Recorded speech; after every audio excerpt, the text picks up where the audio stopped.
வணக்கம். ஆர்பிகே கிச்சனுக்கு உங்களை அன்புடன் வரவேற்பது ஈஸ்வரி பாலகிருஷ்ணன். நாம இன்னைக்கு சாப்பாட்டுக்கான சைட் டிஷ்ஷா பொட்டேட்டோ கிரீன் பீஸ் ஃப்ரை எப்படி பண்றதுன்னு பார்க்கலாம்.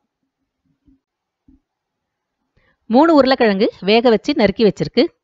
பச்சை பட்டாணி 1 கப், 2 தக்காளி, 1 வெங்காயம், இஞ்சி, பூண்டு, கொத்தமல்லி தழை கிரஷ் பண்ணிக்கணும். மிளகாய் பொடி, உப்பு, தனியாத்தூள், மஞ்சப்பொடி எடுத்திருக்கு. தாளிக்கிறதுக்கு கடுகு, உளுத்தம் பருப்பு, கருவேப்பிலை.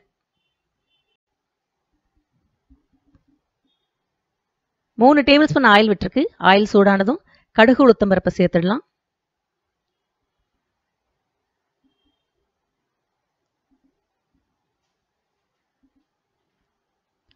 கருவேப்பிலையும் சேர்த்துடலாம்.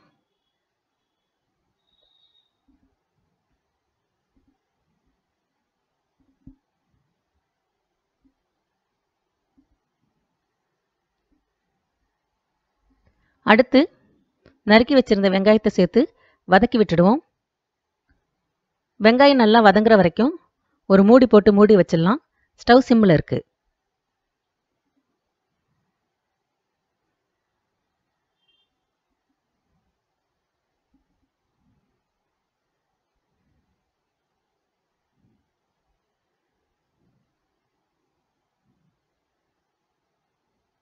வெங்காயம் வதங்கிடுச்சு.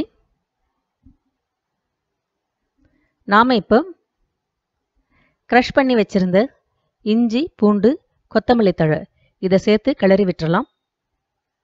இதோட பச்சை வாசனை போகிற வரைக்கும் வதக்கி விடணும். ஸ்டவ் சிம்மில் இருக்கு.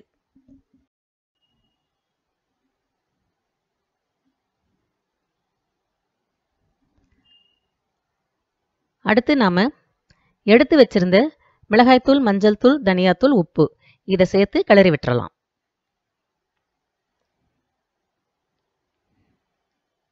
இப்போ அரிஞ்சு வச்ச தக்காளியை சேர்த்துடலாம்.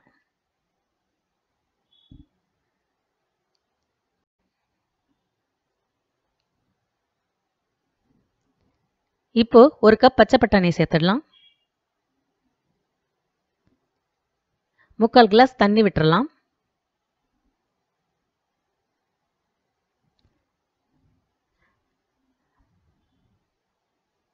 நல்லா கிளறி விட்டுட்டு ஸ்டவ்வை மீடியமில் வச்சு கொதிக்க விடணும்.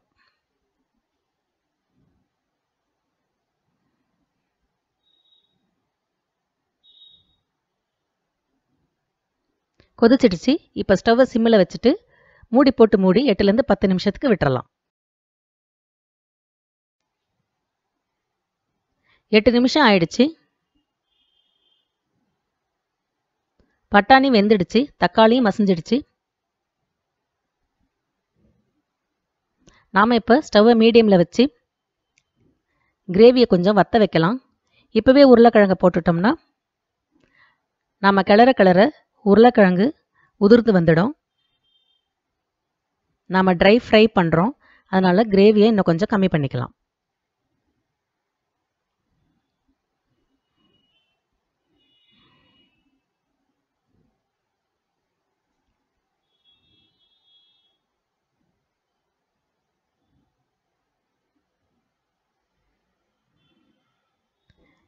இந்த ஸ்டேஜில் வேக வச்சு அரிஞ்சு வச்ச உருளைக்கிழங்கை நாம் சேர்த்து நல்லா கிளறி விட்டுறலாம். உருளைக்கிழங்கும் மசாலாவும் ஒன்று சேரணும். நாம் அதுக்கு ஒரு மூடி போட்டு மூடி 2லேருந்து 3 நிமிஷத்துக்கு விட்டுறலாம். ஸ்டவ் சிம்மில் இருக்கு.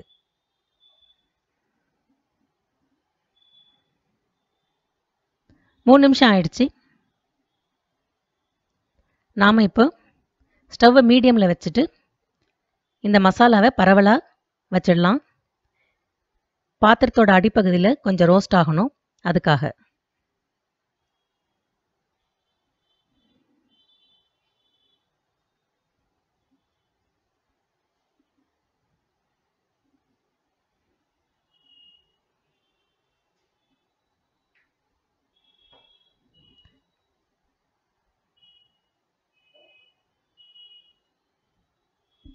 ஒரு நிமிஷம் ஆயிடுச்சு. நாம் இதை கிளறி விடலாம்.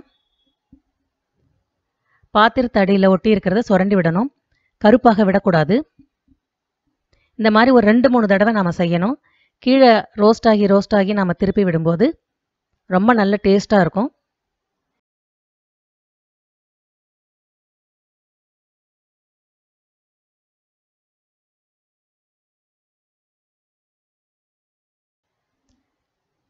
இது மாதிரி சுரண்டி விடுங்க. திருப்பி போடணும். இது பார்த்தீங்கன்னா இந்த ஸ்டேஜில் ஸ்டவ் ஆஃப் பண்ணிடலாம். இதுக்கு மேலே கருப்பாக விடக்கூடாது. நல்லா சுரண்டி விட்டு கிளறி விட்டுறலாம். இந்த டைப்பான ரெசிபி சாம்பார் சாதம், ரசம் சாதம், தயிர் சாதம் எல்லாத்துக்கும் சூட் ஆகும். Potato green peas fry ready. செய்து பாருங்க, எப்படி இருந்ததுன்னு சொல்லுங்க. பிடிச்சிருந்தா உங்கள் ஃப்ரெண்ட்ஸ்க்கு ஷேர் பண்ணுங்க. நன்றி.